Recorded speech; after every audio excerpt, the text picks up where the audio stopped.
সুপ্রিয় দর্শক, অবস্থান করছি 7 মাইলে এবং 7 মাইলে যে আলী ফিলিং স্টেশন আছে সেই আলী ফিলিং স্টেশনের ঠিক পাশেই আমরা দেখতে পাচ্ছি একটা ঢাকা সিলেট মহাসড়কে একটা মারাত্মক সড়ক দুর্ঘটনা ঘটেছে এবং দেখতেই পাচ্ছেন ট্রাক উল্টে গেছে এবং এই দুর্ঘটনাকে কেন্দ্র করে আমরা দেখতে পাচ্ছি বিশাল জ্যাম লক্ষ্য করছি। প্রায় লালাবাজার থেকে আমরা 7 মাইল পর্যন্ত দীর্ঘ যে জ্যাম লক্ষ্য করছি এবং এই দুর্ঘটনার হতাহতের ঘটনা এবং কি ঘটেছে বিস্তারিত আমরা জানবো এবং আপনাদের সম্মুখে তুলে ধরার চেষ্টা করব। আপনাদের সাথে ঢাকা সিলেট মহাসড়কের 7 মাইল নামক এলাকায় আলী ফিলিং স্টেশনের ঠিক সামনেই কিন্তু বিশাল দুর্ঘটনা ঘটেছে এবং সেই দুর্ঘটনা দেখতে পাচ্ছেন ঢাকা সিলেট মহাসড়কের মধ্যে ট্রাক উল্টে গেছে এবং কি হয়েছে কি ঘটেছে সম্পূর্ণ জানতে আমাদের সঙ্গে লাইভে থাকুন এবং লাইভটাকে শেয়ার করে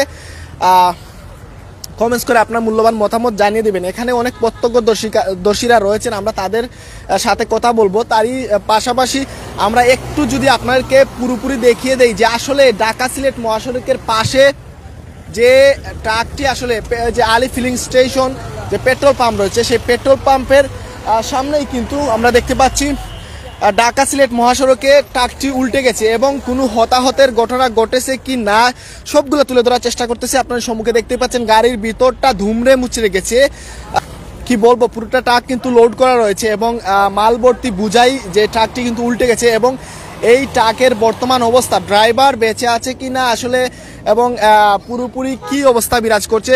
ভাই কোন সময় আইছেন কেন? না ভাই আমি মাত্র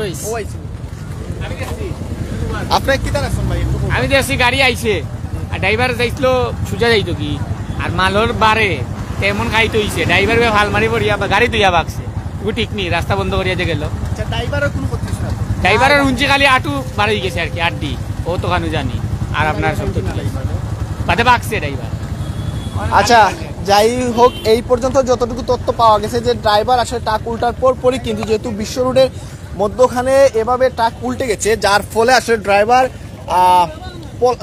পলায়ন করেছে, ভেগে গেছে। তো যাই হোক, আমি আসলে যেটা দেখছি সেটা হলো ট্রাকটা কিন্তু ওই দিক থেকে অ্যাক্সিডেন্টটা হয়েছে, ওই জায়গায় পড়ছে, ওই জায়গার থেকে মনে করেন যে 15-20 ফিট জায়গা ট্রাকটা মাটি দিয়ে স্যাঁচড়ে চলে আসছে। আসার পরে কিন্তু যত সম্ভব আমি যেটা দেখলাম যে ট্রাকের যিনি ড্রাইভার ওনার কিন্তু যে জগ ছিল মাথার উপরে, এই জগটা ওনার মাথায় পড়ছে, মাথায় পড়ার পরে মাথা কিন্তু অনেকটা ফেটে গেছে। ফেটে যাওয়ার পরে কিন্তু এই ওনার যে সিট সেখানে কিন্তু রক্ত দিয়ে পুরো জায়গাটা ভরে গেছে। এখন যদ্দূর সময় উনি মেডিকেলে অবস্থান করতেছেন, আমি যদ্দূর জেনেছি আর কি, এতটুকুই। আচ্ছা, অসংখ্য ধন্যবাদ। আমরা এই যে ভাই উনি তথ্য দিয়েছেন আসলে অ্যাক্সিডেন্ট হওয়ার পরই কিন্তু ড্রাইভারের আসলে মাথার মধ্যে কি লাগছে? এটা হচ্ছে যে গাড়ির উপরে যে জগ থাকে সে জগটা ওনার মাথায় পড়ছে, মাথায় পড়লেই কিন্তু মাথাটা পুরোটা ফেটে যায়। উনি এখন মেডিকেলে আছেন? মেডিকেলে আছে। আচ্ছা, ধন্যবাদ ভাই, অসংখ্য ধন্যবাদ। এই ভাইকে আসলে ইনি আসলে পুরোপুরি আসলে তথ্য তুলে ধরেছেন। তিনি আসলে অনেক আগে এসেছিলেন। ট্রাকের সাথে কারো ধাক্কা লাগছে না, তবে এই ট্রাকটা আর একটা গাড়িকে ওভারটেক করার কারণে, সামনে গাড়ি থাকার কারণে কিন্তু এই ট্রাকটা পাল্টি খাইছে, ইনি নিজেই পাল্টি খাইছে, অন্য কোনো গাড়ির সাথে ধাক্কা লাগছে না। যাই হোক, কোনো মুখোমুখি সংঘর্ষ হয় নাই, আসলে ট্রাকটা নিজেই উল্টে গেছে তিনি যেটা আসলে বললেন এবং তারই সাথে সাথে আমরা যেটা দেখে যে আসলে এক্সট্রা কোনো মানুষের কোনো ক্ষয়ক্ষতি হয় নাই। তবে যেহেতু মালভর্তি বুঝাই ট্রাক এবং সেই ট্রাকের যে ড্রাইভার রয়েছে উনার আসলে মাথার মধ্যে আঘাত লেগেছে এবং উনি ক্ষতিগ্রস্ত হয়েছেন। উনি এখন আমরা যতটুকু জানি মেডিকেলে রয়েছেন এবং একটা অতিরিক্ত লোড ছিল, এতে ছিল হলো এটা বুট ছিল এবং ট্রাকটা ওভারলোড, অতিরিক্ত লোডের কারণেই কিন্তু এই দুর্ঘটনাটা হয়েছে আমার যতদূর সম্ভব জানার। এই ট্রাকটা অতিরিক্ত লোড থাকার কারণে কিন্তু অ্যাক্সিডেন্টটা হয়েছে এবং ট্রাকের আমি সামনে গেছিলাম, সেখানে দেখতেছি যে ট্রাকের উপরে যে একটা ছাউনি থাকে স্ট্যান্ড, সেই স্ট্যান্ডের উপরেই কিন্তু ওরা লোড নিচ্ছে। এত অতিরিক্ত লোড নেওয়ার কারণে কিন্তু এই দুর্ঘটনাটা হয়েছে। আসলে যদি উনি যে ওনার যে ইঞ্জিন বক্সের উপরেই উনি কিন্তু লোডটা নিছে, সেখানে আরও দেখছি যে সেখানে হরেক মাল আরও বিভিন্ন ধরনের মাল কিন্তু উনি অতিরিক্ত ওঠার কারণেই কিন্তু অ্যাক্সিডেন্টটা হয়েছে। যাই হোক, ধন্যবাদ প্রিয় দর্শক। আসলে অতিরিক্ত মাল বুঝাই করার কারণে আসলে এইরকম অ্যাক্সিডেন্টের ঘটনা আসলে ঘটেছে। আসলে এই থেকে আমরা কি মেসেজ পাবো যে আসলে অতিরিক্ত কিছুই ভালো নয়। আর ড্রাইভারদের ওভারটেকের কারণে এই সমস্যাটা হচ্ছে। ওরা সরু রাস্তা সমাধান কি হইতে পারে? সমাধান রাস্তা বড় হইতে হইব, ড্রাইভাররাও জনিয়া চালাইতে হইব গাড়ি।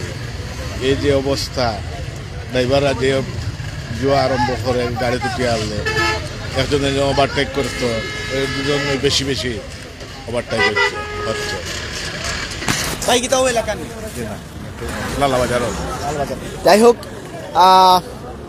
যারা যুক্ত রয়েছেন সবাইকে আমার পক্ষ থেকে ধন্যবাদ জানাচ্ছি এবং এক একটি শেয়ার করে দেশ প্রবাসের ভাইদেরকে দেখার সুযোগ করে দেবেন। সাউন্ড ঠিক আছে কিনা, ঠিকঠাক মতো দেখতে পাচ্ছেন কিনা অবশ্যই কমেন্টসে আবারও জানিয়ে দেবেন। তারই সাথে সাথে আমরা দেখতে পাচ্ছি পুলিশ প্রশাসনের যে ভাইরা রয়েছেন উনারা জ্যামটা যাতে বেশি না হয় এবং জ্যাম আসলে অপসারণের ক্ষেত্রে তারা কাজ করে যাচ্ছেন।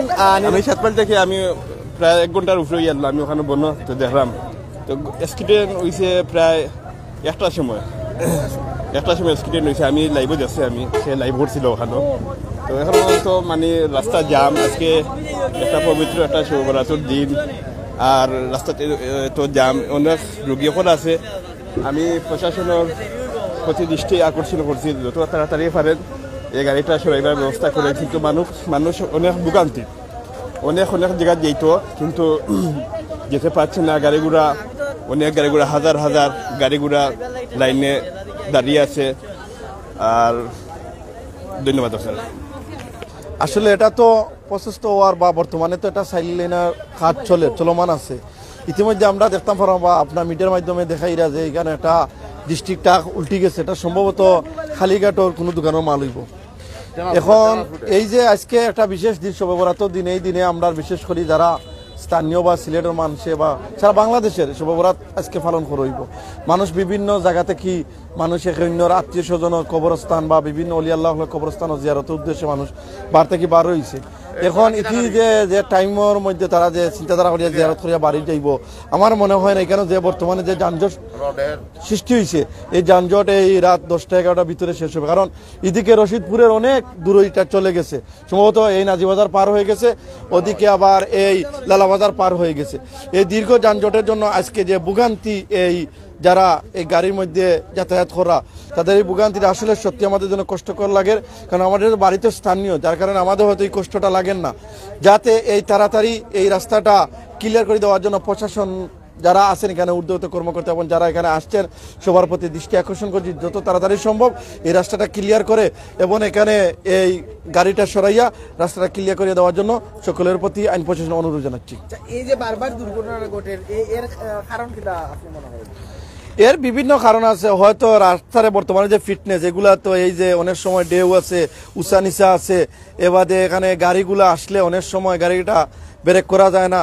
তারপরে এখানে যে ড্রাইভারগুলো আছে তাদেরও সচেতনতা প্রয়োজন আছে।